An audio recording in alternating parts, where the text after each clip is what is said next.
My name is Glyen Holmes.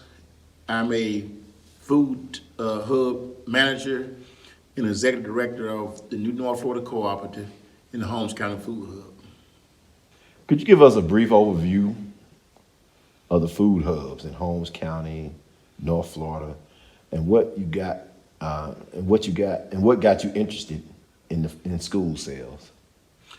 Well, several years ago when I started working with, I started off with USDA and working with small farmers. And USDA had a lot of cost share programs, but there's always an economical shortfall as it relates to small farmers being able to really participate in that program.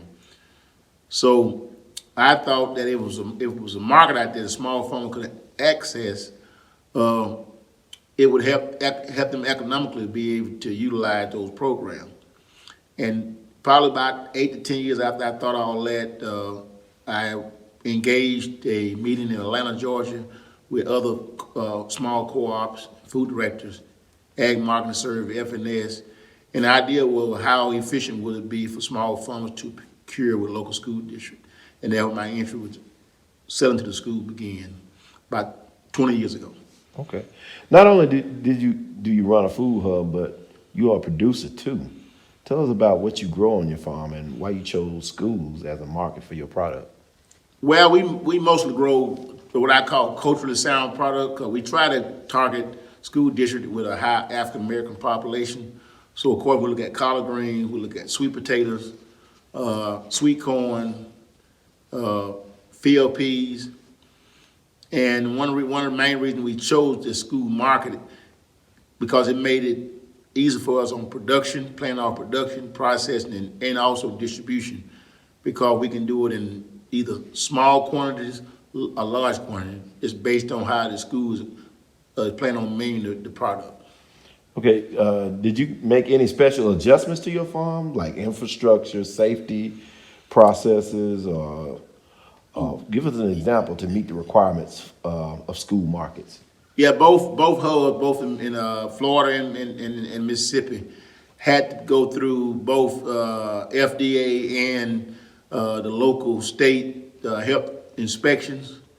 So we had to put in facilities that meet both the state and the FDA requirements, because we are a food preparation facility and because we are selling to the schools. So we had to ramp up in terms of putting in new buildings and make sure that we got commercial grade stainless steel processing equipment. Okay. For farmers who want to sell to schools, can meet some challenges on the way. What barriers to selling to schools are addressed through the food hub model? Well, with the food hub, when we first started the concept, the word food hub wasn't really used then. It was more of a process and packaging facility. But our goal when we started was to try to be a service organization, that we provided a service to participating farmers, not so much membership farmers, participating farmers. So even when we started 20 years ago, we knew we needed to be able to process and distribute it. And so what we did over the years is acquire equipment and transportation to have a better access and aggregate the product from the farm to the food hub back to the schools, whether it's direct sale to the school or to their produce providers. What products have been a good fit for school sales and why? Well, the first product we chose was leafy green collards. And one of the main reasons we did that is because the seasonality of it. And as we built our infrastructure, we know before we built our infrastructure, we needed a crop that what we call farmer friendly. And so we started off with the collard green because the product the school wanted, they wanted it in a fresh form. And so collards in school typically run the cool season from August to say April, May. And so collard green naturally grow in the cools. And so you can get several harvests off a crop without having a field running out. And so that fit good into both the production and process and also into the demographic of the schools we're working with. But since then we have looked at sweet potatoes, and one reason because of sweet potatoes because you can cure them and you can hold them over a long period of time. Butternut squash, the same thing. And so that's why we chose those crops in particular, because we could keep them fresh like the school wanted, and we can hold them without a lot of extra expense. How did you determine a price point that worked for the products you sell to schools? The way we determine price point, we always start with the school first to see what they're targeted for their per serving feeding cost. And then we back into the production cost as it relates to say a crop. Then we look at the amount of serving that you can get out, say a bushel of corn, a bushel of peas, a dozen of green. And based on the price that the farmer wants for his product, and the price that the school can pay for their per serving feeding, and the price that it takes for us to process it, those three prices got to meet to where everyone can come out. And so once we run each product through that formula, then we're going to determine whether or not that product is something that we can offer or not. Okay. It's all start with that per serving feeding cost that the school want to stay around. Any tips for farmers that are considering to sell to schools? Well, the best way for a farmer to look at whether or not he really wants to engage the school market, he need to go visit someone that's doing it, see what's working and what's not working, actually go on a delivery, go to the field, look at the process, the harvesting, look at the processing mechanism, and then do some extensive studying on procurement in his area, and then go back and see whether or not he's ready to engage his local food directors. And then that would determine then whether or not he really want to engage the market. Yeah. How did you approach the food service director, or did they approach you? And how did that relationship evolve? We learned to work with the food directors through trial and error. Our first food director we worked with was Jamie Peterson about 25 years ago, and she learns a lot about how to use the food service buying guide. She taught us about per serving feedings. And it takes a while to learn food director personality. It's just trial and error. It's not magic. You just got to learn how to read people and determine whether or not your product fit that school district or not, even before you engage them. Okay. And you can do that by going on the internet, looking at the menu and process. You can look at the National Statistic Network, website to see what the demographic of that school is. And so all that goes into developing a relationship with that food director. Okay. How have you integrated your school sales into other markets that you sell to? Well, when we first started, we did a lot of sales. The product that we had in the schools, a lot of the cafeteria workers asked us, was it in the store? And so when they started asking that, we have approached grocery stores, and we have sold to several grocery stores. We had at least 80 grocery stores at one time that was buying our leafy green just because of the way we were cutting leafy green. And so other than that, that's about, other than that, we hadn't reached out to no other markets because the school is a big enough market to really keep you busy. Have you had to adjust your school sales in light of the pandemic? Yes and no. Because what we have done, we have evolved from going to direct food sales, direct school sales, to going also through your DOD, Department of Defense market. And so we got more latitude to cover more schools with, I ain't gonna say with less effort, but with less infrastructure as it relates to distribution. And so when the pandemic happened, the sales went down some, but because we were selling on such a large scale to the school system, it wasn't dramatic like if we were selling to one school.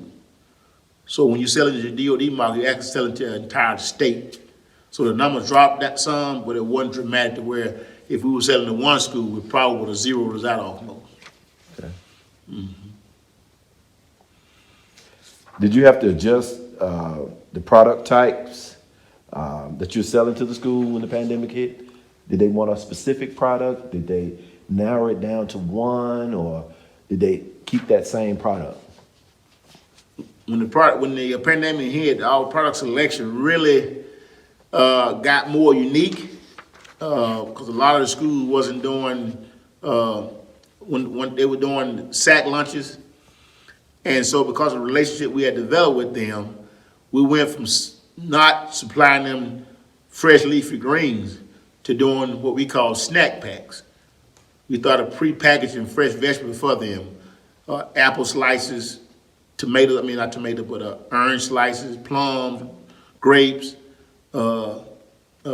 zucchini, cucumbers. Because our relationship with them, they came to us and asked us, could we do some packaged vegetables for them? So it got more diverse in terms of ready-to-eat product, and the product that we supplied that had to be cooked sort of dropped down a lot because the school was doing a lot more sack lunches. Okay. You made mention of snack packs and snack lunches. Mm-hmm. Did that affect you as a hub with packing, for us like going through different safety protocols or different types of rules? Did you have to make any adjustments to that? No. Once you get certified through, once you do your annual inspection through FDA and your state and local health, it covers you across the board. So all we had to really do is just switch. Let's get the necessary supplies that we needed to put the product in, and work with produce providers and local brokers to get the product in so we could pre-package it for the school. Okay, you are identified, when identifying schools that are buying local, which schools are buying local foods, and what are their requirements and guidelines? Well, it just basically, you have your product liability insurance. You got your some schools require GAP, some of them don't. Some of them let you do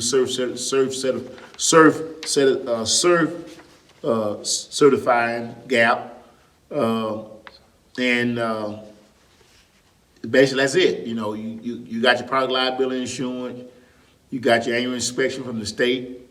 You got your biannual inspection from the FDA.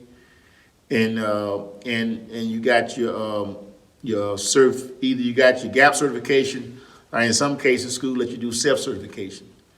Other than that, you're ready to go.